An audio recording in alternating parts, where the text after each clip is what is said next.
to your 5-minute Maximo Coffee Break.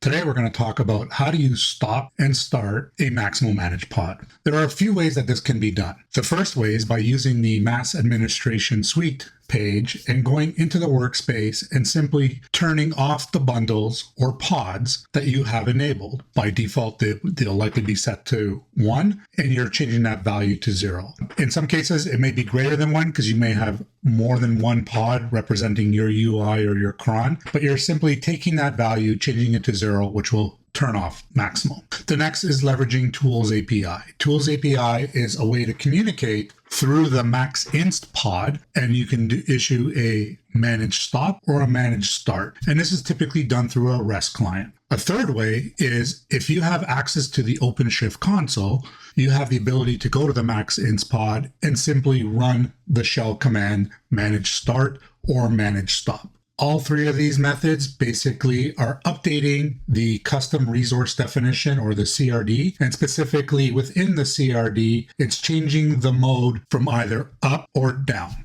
is all it's doing. Once the reconciliation engine runs, it will detect this change and then it will bring down the pods or all the pods. So if you have just one pod, typically the Maximo All pod, it'll bring that one down. If you have a multi-configuration pods, so for example, 2 UI, 2 MIA, 2 cron for high availability, it would bring down all of those pods. This typically takes anywhere between 2 to 10 minutes. The reconciliation needs to run, it needs to detect the change, and then at that point in time, it will start to bring down those pods. If you have access to the OpenShift console or through the command line, you'll see the pods slowly terminate. In today's demonstration, we're going to use Tools API to issue the manage stop, manage start. Why do we have this? How are we doing it? Or why is it even there? The API framework has been provided by IBM to communicate with Maximo. It's typically used from an integration perspective to either send data to Maximo or receive data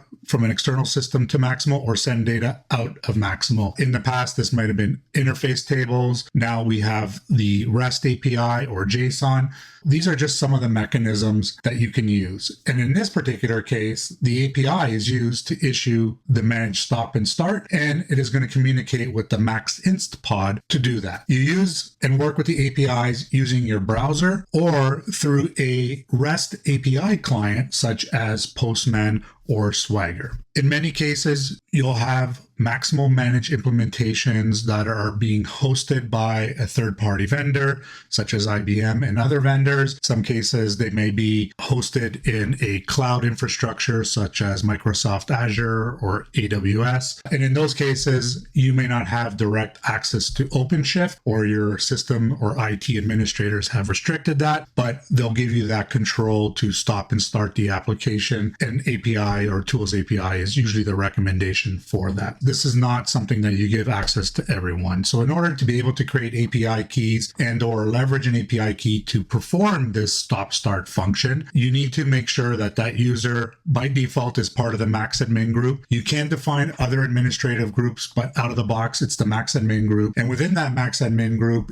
in security groups application, under the object structures, filter on Tools API, and you need to make sure that has been granted to the MaxAdmin group. Once that's done, here are the next set of steps that you need to take. We're going to go ahead and we're going to create an API key in Maximo Manage, and we're going to create it for a user. In OpenShift, we're going to obtain the route. So for today, I'm going to be using OpenShift and demonstrating the OpenShift console, but in most cases, this will be given to you, or this information you would request from your OpenShift administrator. I'm going to be using Visual Studio and a extension to make these REST calls. In some cases, you may use Postman, Swagger, or in my case today, I'll be using an extension called Fetch Client. As long as you have a client that can communicate and do a post command and where you can specify an API key, that is what you want to use. From there, we're going to again use VS Code. We're going to show how to obtain the appropriate URL, or in OpenShift terms, the route to the MaxInst pod, and we're going to use that to configure the fetch client. So we're going to define two connections, one to do a manage stop and the other to do a manage start. And in both cases, we're going to have to add a parameter with our API key. So here we are, we're in my manage system. I've got traditional or classic start center. I'm going to go to the find navigation. I'm going to type in API. I have access to the API keys. I am an administrator in this system. So I'm going to go ahead and create that. I can see I already have a few keys created. I want to add a new key. So I'm going to say add API key. I can use the lookup, or I can simply type in the user that I want to create the key for. So this is again the user that I'm going to be issuing the command, and I'm going to copy that key. So I'm going to save that key off on the side here so that I have it. The next step is to either work with your Maximo or IT administrators responsible for OpenShift and ask for the route to the MaxInst pod. From that, you're going to go to networking, to routes, and in the routes, you're going to have one or more route. I'm currently in the project for my manage pod, and I have a number of different routes in here. I have the all pod, one for the ERD, one for my JMS, one for Maximo, and I have a route for the MaxInst pod. So what we want to do here is we want to copy this route and we want to save this route for use in just a few moments. The next step is to configure a REST application to perform the post command being either the manage start or the manage stop. I've already got one set up for manage start. I've got one to pull in my log files, my system out for the manage all pod. For those that are familiar with Maximo in the previous version, this would have been my MX server pod or JVM that we would be pulling the applications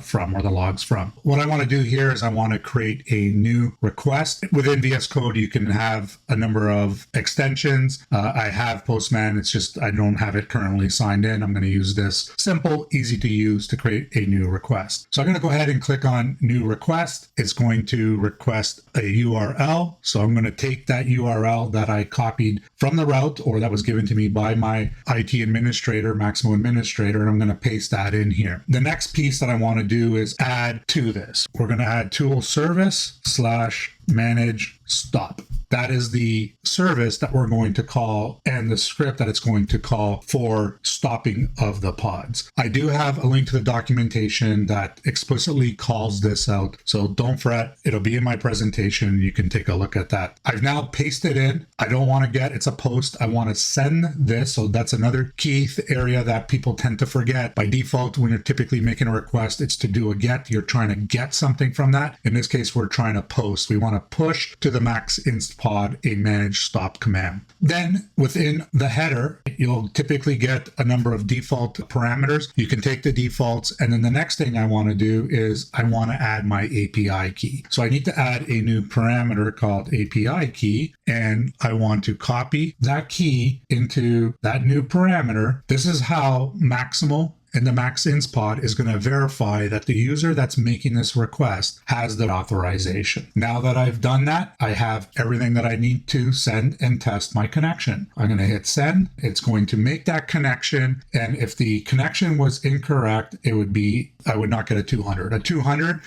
means a connection was made and the command was successfully entered. For example, if I take out that value there and I hit send, I will get a different status message because it's a bad request. And here I can see why the user ID is not found. So there is no match. So I've sent a post request to the MaxInst pod, and now basically I'm waiting for it to come down. How do I know that it's come down? I can use a get request to get the logs. So I'm going to just update my key. I can make that request. In this case, my get request isn't using the MaxInst pod. It's using the pod, which happens to be my Maximo pod. This particular client doesn't have large enough to pull down the system out. Postman does it, but I can download it. I can then view that file and see if it stopped it successfully. For the purpose of today's demo, let's actually go see what happens. I'm back here in my OpenShift console. I'm going to go to workloads and pods on my manage project, and I'm going to sort by created. When I sort by created, I'll see the pods in descending order that started last. Most cases, what you'll see is your pods In my case, I have a JMS pod. I have an all pod, so I have one pod running for all my UI integrations, crons, and reports. Some cases, this might be set up into multiple pods. And then I have my Max Ins pod. Over a period of time, somewhere again between 2 to 10 minutes, this Max Ins pod is communicating through this applications and shutting it down. I'm not going to go in depth. That's a bit more of an advanced function. But I'm going to go into the Max Ins pod. I'm going to look at the log, and here the log, it's quite long. A lot of things have been going on. If I scroll up here just a little bit, I can see in this section, the first managed stop that I performed and the 200 OK. Through the Tools API, it connects. It did a managed stop and then the response code 200. And if you recall, I did a second request. And in that second request, I changed the API key, and I can see it again doing a managed stop. And in this case, it failed because of the API key. Again, this is all logged. The good news is the managed stop is coming down in the system. So let's go back to the main pods. I'm going to sort by created. And over the next few minutes, these will start to terminate. Here they go. Now that they're terminating, and once they're terminated, we can do a managed start, or there may be specific command lines that we want to run, like a config db. So now that they're terminated, we're going to go into the Max Ins pod. We can go over to the terminal, and we may want to run config db. I find that with managed version 9, still takes time, especially in a environment that has multiple pods, UIs, crons, that putting the system into admin mode does take time. Bringing that managed stop, doing the config db from command line is a lot quicker. So let's go ahead now and start up the pod. So we're going to go in, we're going to do a managed start. Again, I'm using the VS Code to do that. I'm updating my API key, and I'm going to send a managed start request. You can see here now that the all and the JMS pods are starting up. After a few minutes, the pods will come up, they're connecting. They're going to take a couple of minutes themselves to actually start up and be ready to accept connections. So there we have it. We've covered all areas of how to stop and start. We did it one specific way using Tools API. I provided a couple other recommendations on how to do it, but it comes down to is what access do you have? Again, in some organizations, it's being hosted by a third-party vendor. In other applications, it may be managed through a division department within your organization, and they're not going to give you full access to the system. Hopefully you found that helpful. Here are a couple helpful links. One is the mass CLI command and how do you use the Tools API. And then obviously the Maximo mass continuous delivery documentation that specifically calls out not just the managed start and stop, but other calls that you can make to the Max Ins pod or to the Maximo pods to get logs, ERDs, entity relationship diagrams, and other aspects. Thank you, and until next time.